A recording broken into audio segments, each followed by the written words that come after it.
Assalamualaikum warahmatullahi wabarakatuh. Perkenalkan kami dari kelompok A. Di video kali ini kami akan menjelaskan materi kami mengenai hak asasi manusia dan relasi Pancasila. Baik, materi yang pertama yaitu tentang arti hak. Untuk memahami hakikat HAM, terlebih dahulu memahami pengertian dasar tentang hak. Secara definitif, hak merupakan unsur normatif yang berfungsi sebagai pedoman berperilaku, melindungi kebebasan, kekebalan, serta menjamin adanya peluang bagi manusia dalam menjaga harkat dan martabatnya. Dengan demikian, hak merupakan unsur normatif yang melekat pada diri setiap manusia yang dalam penerapannya berada pada ruang lingkup hak persamaan dan hak kebebasan yang terkait dengan interaksinya antara individu dengan instansi. Yang kedua yaitu ada HAM, adalah hak-hak yang melekat pada diri manusia dan tanpa hak-hak itu manusia tidak bisa hidup layak sebagai manusia. HAM adalah yang dimiliki manusia, telah diperoleh dan dibawanya bersama dengan kelahiran di dalam kehidupan masyarakat. Hak asasi bersifat umum karena diyakini bahwa beberapa hak dimiliki tanpa perbedaan bangsa, ras, agama, dan jenis kelamin. HAM bersifat supralegal, artinya tidak tergantung adanya suatu negara atau undang-undang dasar maupun kekuasaan pemerintah, bahkan memiliki kewenangan lebih tinggi karena HAM dimiliki manusia. HAM tercermin dalam sila kemanusiaan yang adil dan beradab. HAM dilahirkan oleh sebuah komisi PBB yang dipimpin Eleanor Roosevelt pada tanggal 10 Desember 1948. Secara resmi diterima PBB sebagai Universal Declaration of Human Rights yang memuat 30 pasal, menjelaskan hak-hak sipil, politik, ekonomi, sosial, dan kebudayaan yang fundamental yang harus dinikmati manusia di dunia. Hal tersebut sesuai dengan pasal 1 Piagam PBB yang menegakkan bahwa salah satu tujuan PBB adalah untuk mencapai kerjasama internasional dalam mewujudkan dan mendorong penghargaan atas HAM dan kemerdekaan dan yang mendasar bagi semua orang tanpa membedakan suku bangsa, kelamin, bahasa maupun agama. Pada awalnya, deklarasi ini hanya mengikat secara formal dan moral anggota PBB, tetapi sejak tahun 1957 dilengkapi dengan 3 perjanjian, yaitu yang pertama, International Covenant on Economic, Social, and Cultural Rights. Yang kedua, International Covenant on Civil and Political Rights. Dan yang ketiga, Optimal Protocol to the International Covenant on Civil and Political Rights. Ketiga dokumen tersebut diterima sidang umum PBB pada tanggal 16 Desember tahun 1996 dan kepada anggota PBB diberikan kesempatan untuk meratifikasi setiap negara yang meratifikasi konvensi tersebut menghormati dan menjamin semua individu di wilayah kekuasaannya dan mengakui kekuasaan pengadilan hak masyarakat berbangsa dan bernegara. Pasang surut HAM ini sebenarnya mulai muncul setelah manusia mulai memikirkan tentang dirinya dalam lingkungan alam semesta. Pemikiran mengenai HAM ini mulai mencapai titik paling rendah setelah ditemukan konsep kedaulatan Tuhan yang dimana ini dilakukan oleh seorang raja ataupun paus. Inilah salah satu puncak kegagalan dunia barat dalam menghargai harkat dan martabat manusia. Nah, kedaulatan rakyat Tuhan yang dilaksanakan oleh raja atau paus menjadikan raja atau paus mempunyai kekuasaan yang maha dahsyat sehingga mengakibatkan hak-hak raja tersebut, para keturunan dan termasuk para keturunannya dan paus dapat terpenuhi secara optimal. Sementara bagi manusia kebanyakan sama sekali tidak memiliki hak apapun. Dalam kondisi yang demikian, maka HAM dapat diibaratkan merupakan suatu impian dan barang komoditi yang sangat mahal harganya, sekaligus langka keberadaannya. Dalam sejarah HAM, pengalaman dunia barat telah memberikan tonggak-tonggak sejarah yang penting dalam perkembangan HAM pada tahun 1215. Misalnya, perjuangan para bangsawan Inggris berhasil mencatat makna Carta yang membatasi kekuasaan Raja John. HAM yang dirumuskan sepanjang abad ke-17 dan 18 dipengaruhi oleh gagasan hukum alam atau natural law, seperti yang dirumuskan John Locke dan Gigi Rousseau, hanya membatasi kebebasan dalam bidang politik saja.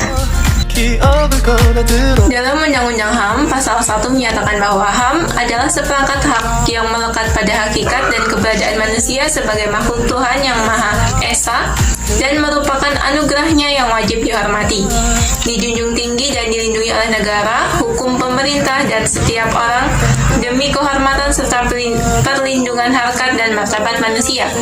Bangsa Indonesia sangat memahami makna dan hakikat HAM karena pernah dijajah ratusan tahun. Proklamasi Kemerdekaan Indonesia 17 Agustus 1945 hakikatnya merupakan suatu deklarasi HAM yang menyatakan kebebasan dan kemerdekaan adalah hak segala bangsa yang sekaligus pernyataan untuk menentukan nasib sendiri.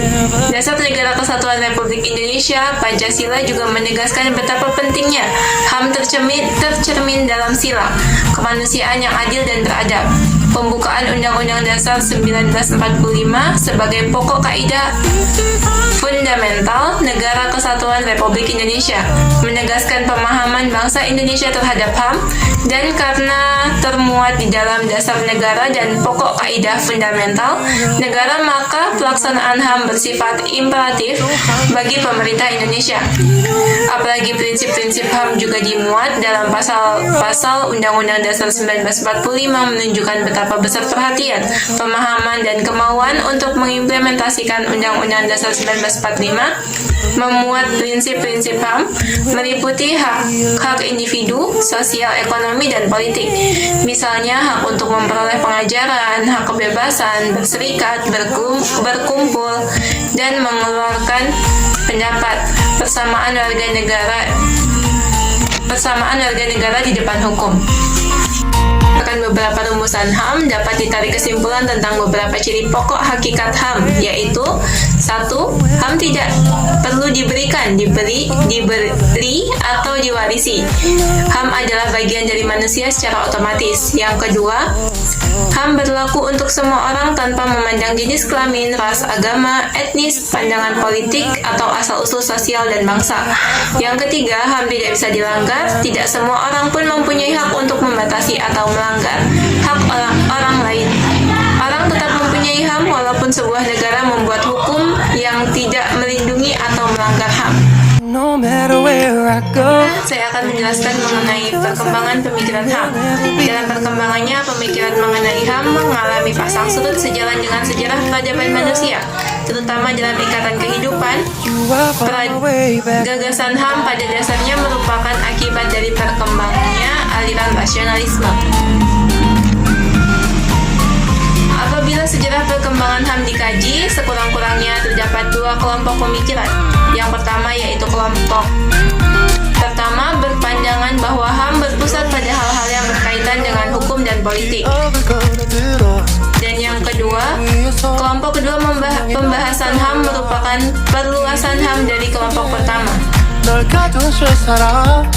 Selanjutnya saya akan menjelaskan tentang realisasi Pancasila. Pancasila sebagai dasar filsafat negara, pandangan hidup bangsa, sebagai filsafat bangsa, sebagai ideologi bangsa dan negara Indonesia, dan fungsi lainnya. Dalam realisasi, pengalamannya memiliki konsekuensi yang berbeda-beda tergantung pada konteksnya. Realisasi sangat penting karena Pancasila sebagai dasar filsafat, pandangan hidup pada hakikatnya merupakan suatu sistem nilai untuk dijabarkan, direalisasikan, serta diamalkan dalam kehidupan secara konkret dalam konteks bermasyarakat, berbangsa, dan bernegara. Selanjutnya saya akan menjelaskan tentang Pancasila bersifat universal. Pancasila yang bersifat universal tersebut dapat dijabarkan dalam bentuk norma-norma yang jelas dalam kaitannya dalam tingkah laku semua warga negara dalam bermasyarakat, berbangsa, dan bernegara, serta dalam hubungannya dalam segala aspek dalam menyelenggarakan negara. Karena masalah pengaktualisasian nilai-nilai Pancasila tersebut baik dalam kaitannya dengan sikap moral maupun tingkah laku semua warga negara Indonesia. Dalam aktualisasi Pancasila ini diperlukan juga suatu kondisi yang dapat menunjang terlaksananya proses aktualisasi Pancasila tersebut, baik kondisi yang berkaitan dengan sikap setiap warga negara Indonesia dan wujud realisasi Pancasila. Pancasila mengandung konsekuensi bahwa kita harus merealisasikan Pancasila dalam setiap aspek penyelenggaraan negara. Setiap tingkah laku dalam bermasyarakat, berbangsa dan bernegara bagi bangsa Indonesia mengaktualisasikan Pancasila adalah merupakan suatu keharusan moral. Baiklah, selanjutnya saya akan menjelaskan mengenai realisasi Pancasila objektif. Realisasi Pancasila yang objektif yaitu realisasi serta implementasi nilai-nilai Pancasila dalam segala aspek penyelenggaraan negara, terutama dalam berkaitan dengan penjabaran nilai-nilai Pancasila dalam praksisi penyelenggaraan negara dan peraturan perundang-undangan di Indonesia berkaitan dengan norma-norma hukum dan moral, dengan norma-norma kenegaraan.